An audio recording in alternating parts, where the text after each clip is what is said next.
Hello everyone and welcome to Victoria's Cantina. Today we're doing a re-review of the Square Enix PlayArts Kai, the Dark Knight Trilogy Catwoman.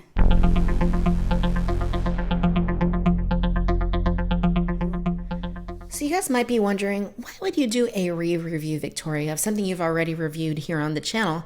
Well, the reason is that I reviewed this nearly 3 years ago, and quite frankly, I feel that the style of reviews that I do today compared to 3 years ago is much better suited to a figure like this and will certainly do the figure more justice than it may have done before. This is one of my absolute favorite figures in my collection, and I hope that once I get it out of the box once again for you to take another look at, that you will also agree on that. So Square Enix PlayArts Kai did these large scale figures for the Dark Knight and the Dark Knight Rises back in 2013. This one here, number 3, Catwoman, is based off of the character's appearance in the Dark Knight Rises. I really like the packaging. I think that it does a very nice job of replicating the poster look that Warner Brothers did for The Dark Knight Rises, with several of their characters just kind of walking in the rain, in the darkness, and that does a really nice job of replicating that look here. I think it looks stunning. On the side, you're simply seeing more of that rainy night type look, maybe a little bit of moonlight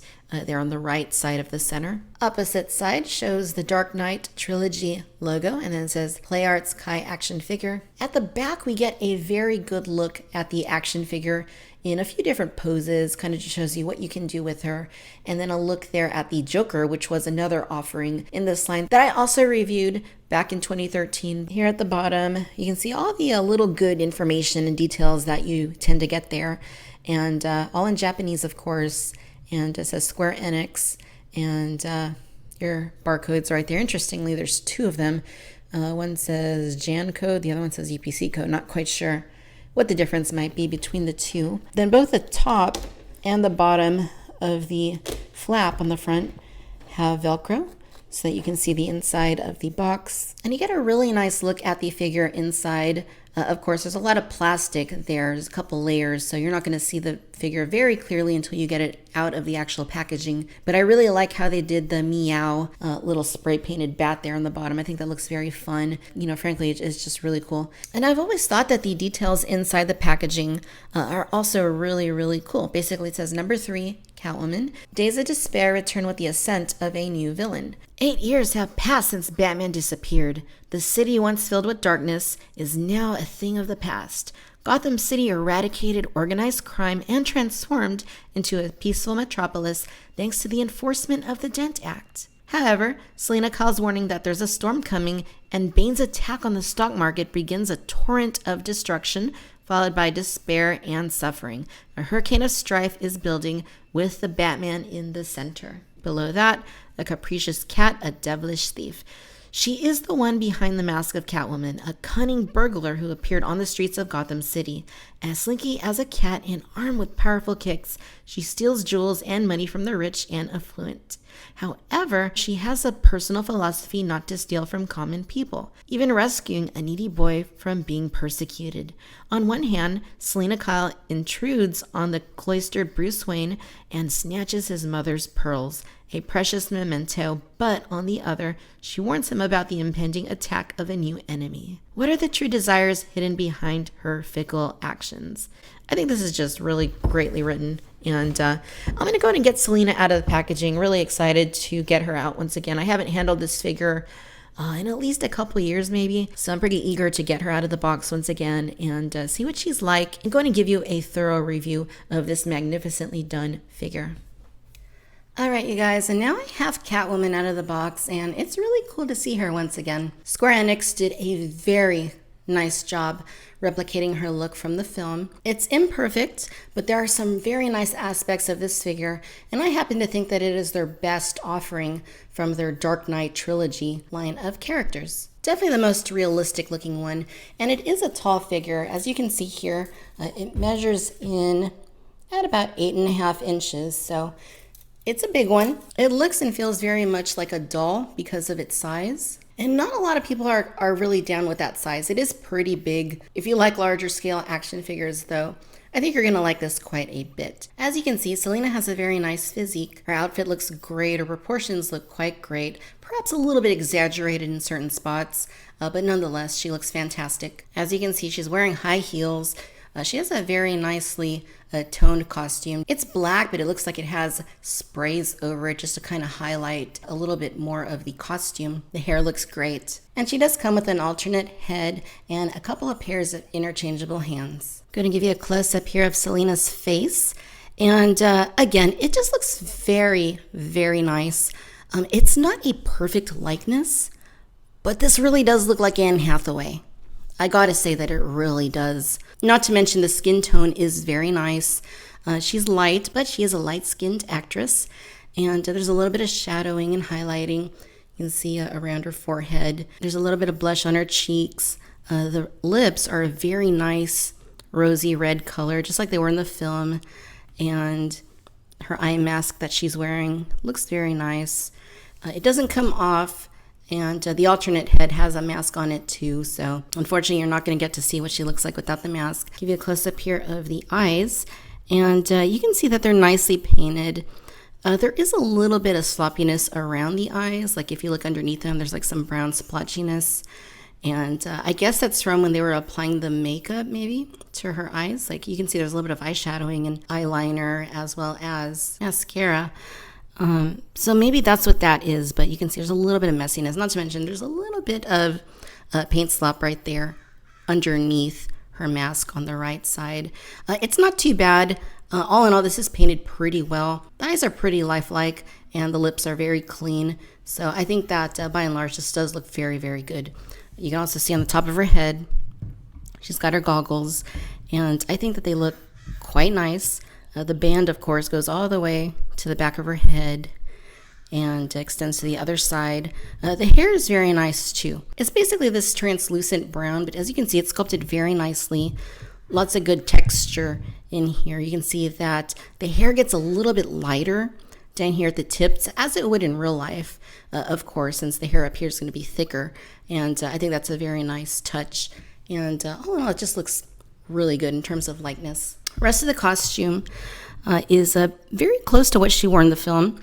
It's basically like a matte black, but you can see that they did kind of spray a little bit of kind of like a whitish silver in some areas just to kind of bring out some of the tone to her body and the details in the outfit. I really like this texturing that they gave it, which of course is very similar to how it was in the film. Her belt looks very nice. Detail on there, you can see there's a little bit of silver paint in some spots, and I just think that looks really, really good. Now, her arms look quite good, a little bit on the skinny side perhaps, but it's more realistic than what we saw with the Mayfax figure, and I will give you a comparison of the two in just a little bit here. As you can see, the gloves are also a lot more glossy than the rest of the bodysuit, and as I remember it in the film, I think that her whole costume had a little bit of a sheen to it. As you can see with the figure, it has more of a matte sort of look. And other than, of course, the gloves and the legs, which are more glossy looking, I think that this should have been a little bit darker. And perhaps that's partly because of the extra highlighting that they applied to the figure.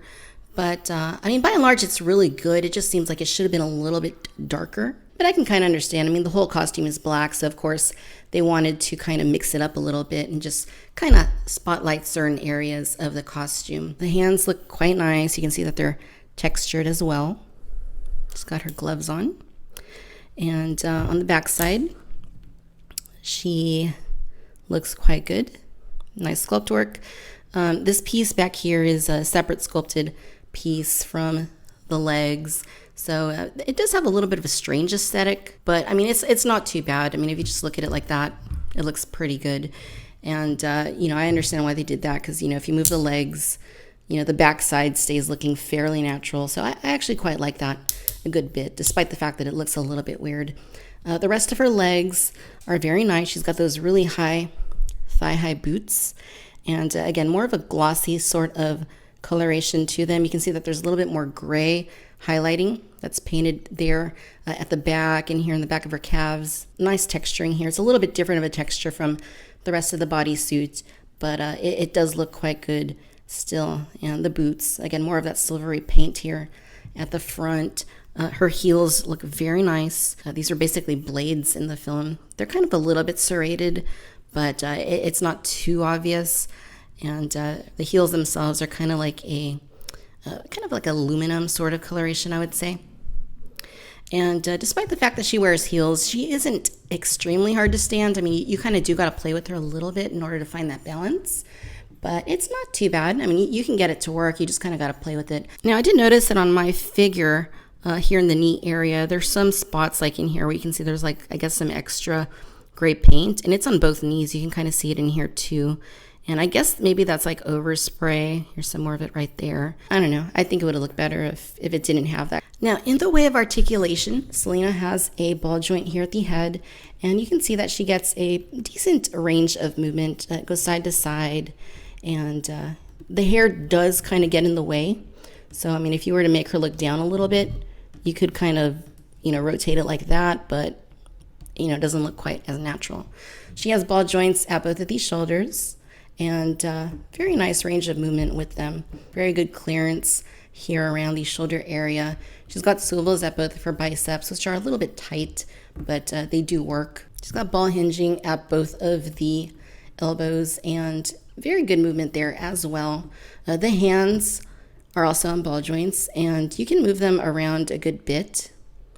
What's also cool, though, of course, is that there are some interchangeable hands that come in this set. So I'll show you how that works in just a little bit. She's got a ball joint here at the upper torso, but you don't get a whole lot of movement with it. It's a very tight joint. She has a ball hinging at both of the hips, and they are ratcheted. You can hear that clicking. You can move them to the front, and she does a pretty good split, I would say. It's not perfect, but looks pretty good nonetheless. And she's got ratcheted articulation at both of the knees, and it's basically one of these curved sort of joints so that you can move it just like that. And look at that. That's awesome. And very, very cool.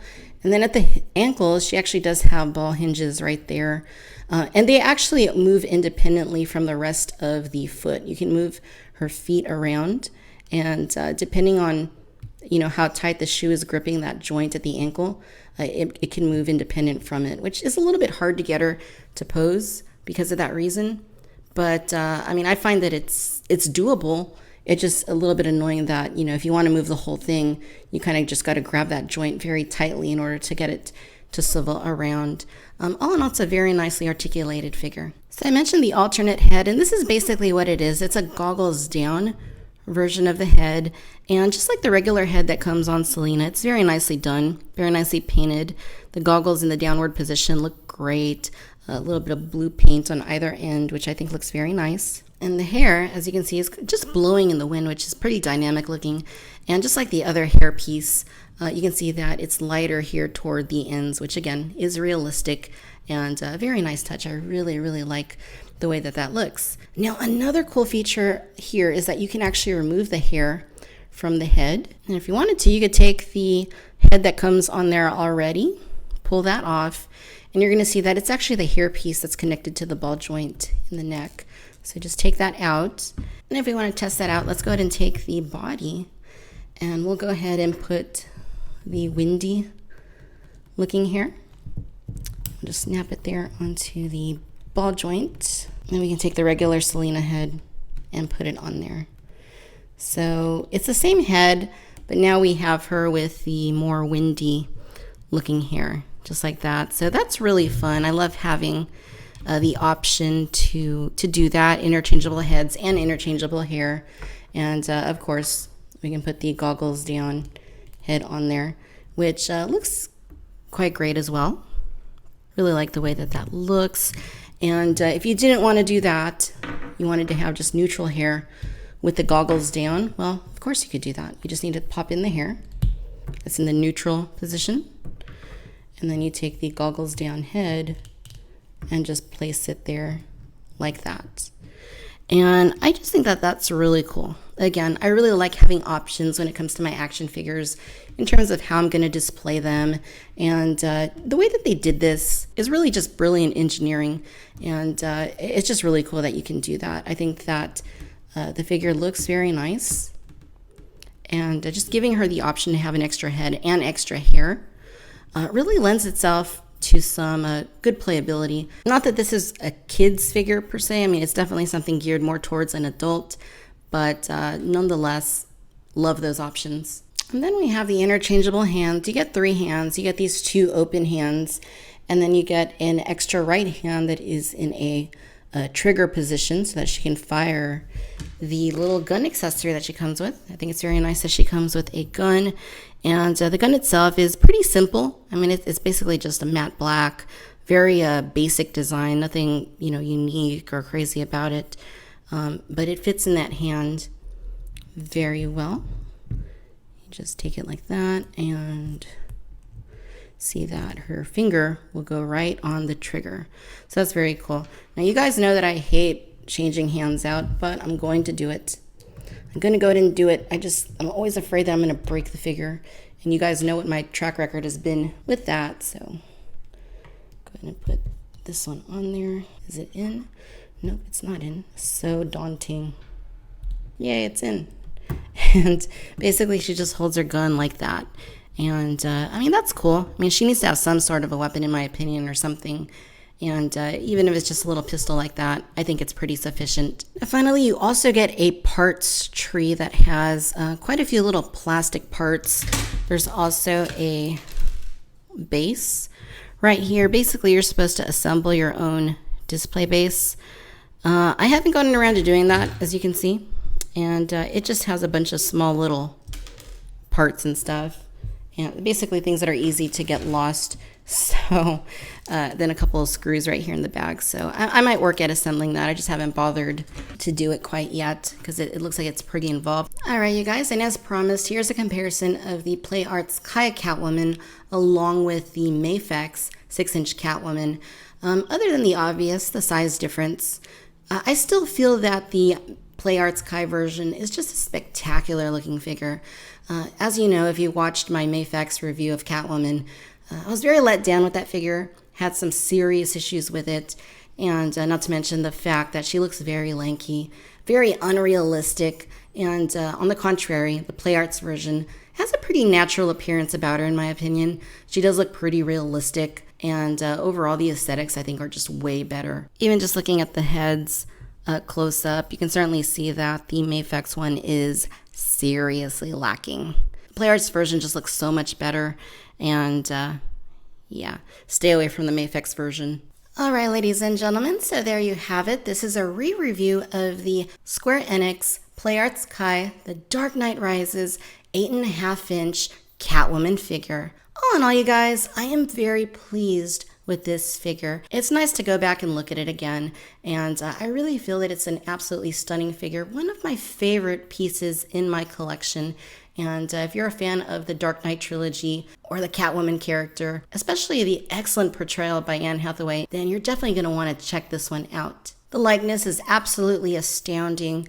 The level of detail that went into creating this figure is very, very nice. The paintwork on it is very, very nice. I think the costume could have been a little bit of a deeper black, but overall I really like what they did here. The interchangeable headpieces and the interchangeable hair is just a really cool aspect of this figure. And of course, getting the interchangeable hands and the gun accessory is also very, very cool. All in all, very solid figure. On a scale from 1 to 10, I'm going to go ahead and give the Dark Knight Rises Catwoman a solid 9. I highly recommend this to you. It's a very deserving piece in anyone's collection who is a fan of Christopher Nolan's The Dark Knight trilogy.